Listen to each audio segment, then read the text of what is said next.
Assalamualaikum warahmatullahi wabarakatuh. Sugeng Injang para tamu ingkang sampun rawuh, ingkang kinurmatan Bapak Kepala Sekolah SMK Negeri 7 Semarang, ingkang kula hormati Bapak Widodo selaku guru basa Jawi lan para guru-guru serta para staf SMK Negeri 7 Semarang, serta para rencang-rencang SMK Negeri 7 Semarang ingkang kula tresnani. Sepisanan sumangga kita sedaya ngaturaken puji syukur dumateng Gusti Allah Subhanahu wa taala awit saking rahmat saha karunia panjenenganipun tanpa pepindhan kita sedaya entuk rahmat lan karunia saengga saged kumpul ing dinten ingkang padang punika. Ing wekdal punika kula badhe ngaturaken sesolah kanthi babagan cinta lingkungan.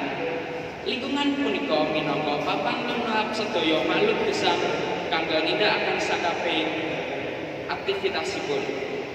Lingkungan maringi panguripan tumrap makhluk gesang ing sakiwa tengenipun.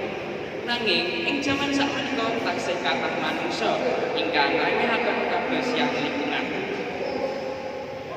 Penebangan wit kanthi sembarangan saha buang sampah boten wonten papanipun dados sebab rusaking lingkungan.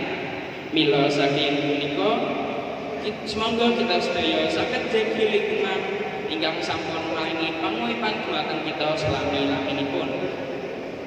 Lingkungan boten namung kagungan kita piyambak, nanging ugi kagungan generasi saben suwe ingkang badhe. Kita saged jaga lingkungan wiwit saking prakawis awit.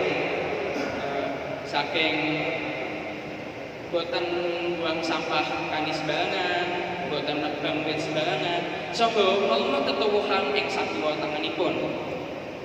Saking wontening kesadaran lan kerjasama antar sedaya pihak, lingkungan ingkang bersih iku saged wujud.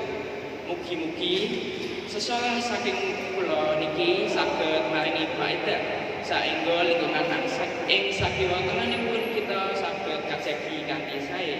Makaten sesolah saking kula menawi wonten kelepatan kula nyuwun pangapunten. Matur nuwun. Wassalamualaikum warahmatullahi wabarakatuh.